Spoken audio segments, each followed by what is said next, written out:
Hello, this is Jan Egeland. I'm the Secretary General of the Norwegian Refugee Council, and I welcome you to this advanced course called Advocacy for Protection Outcomes from Principles to Practice.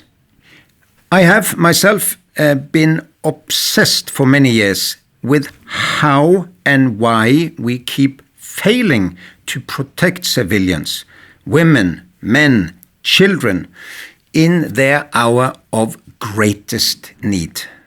We're not there to protect them against abuse, violence, horrific situations, even in a time when we're making big progress in assistance. Our assistance is reaching more people than ever before, but there is not commensurate progress in protection. And of course, advocacy is one of our key tools to protect people. That is why this course is so important, and we hope you will become a powerful advocate for protecting vulnerable people in their hour of greatest need through this course. You will gain a fresh perspective on the emerging trends in protection advocacy.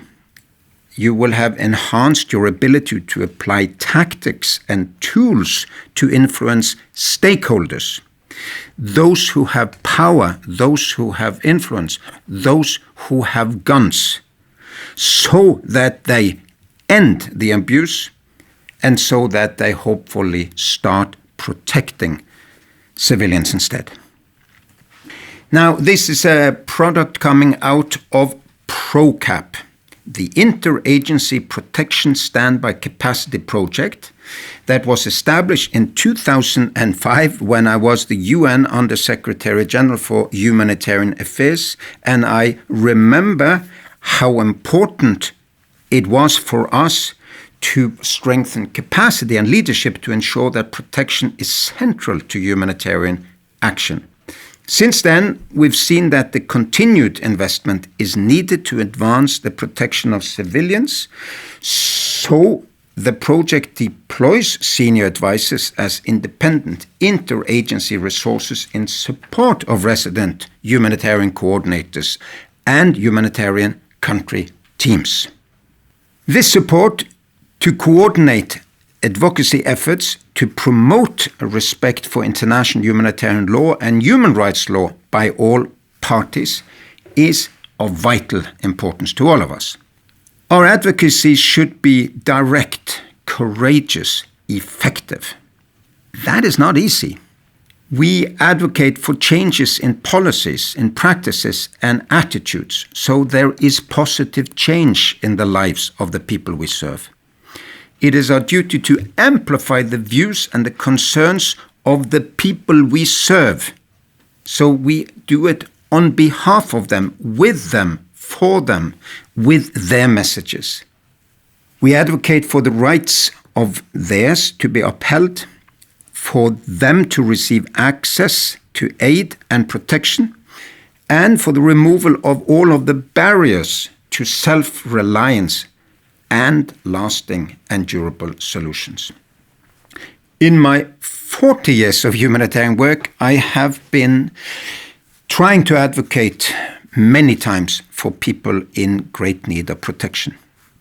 For a while, I was the head of a special task force for the protection of civilians in Syria. One of the things we worked on was to open up the besieged areas of Syria, where civilians were effectively starved to death by men with guns and power who were besieging them.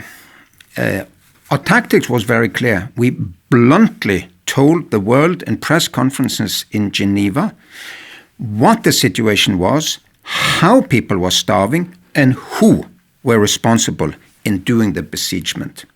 And working then with powerful capitals that could influence the situation in Syria, we were able to open nearly all of the besieged areas, at least for periods. Then, little by little, we saw the advocacy became less effective. and the abuse of the civilians again increased. It is not easy, but it is possible. Way back in time, I was able to put northern Uganda's abuse of children, where the Lord's Resistance Army was a horrific terror organization, and no one was helping them, not the government of Uganda, nor the international community. And with the attention, there was humanitarian presence, there was programs, and little by little the situation improved. Recently, we've seen how in Afghanistan we have been able to get attention to the gender abuse of the Taliban at the same time as we have been putting attention on the responsibility of the countries that rushed for the door in the summer of 2021. They have a responsibility to provide for the civilian population even after the shift of power. Now, it is imperative that the advocacy is then understood. You have graphic examples of what is happening, but you are always facts-based. Emotions are important, but they have to be based on facts, and one has to be doing the advocacy in accordance to the principles of impartiality, of neutrality, and of independence. We're not the tool of any parties. We are there to defend the rights of the people in their hour of greatest need. We are their spokespeople. We do not take sides in these battles. So, I wish you luck. I hope that you will become effective advocates for protection results, and I wish you all the best in this cause.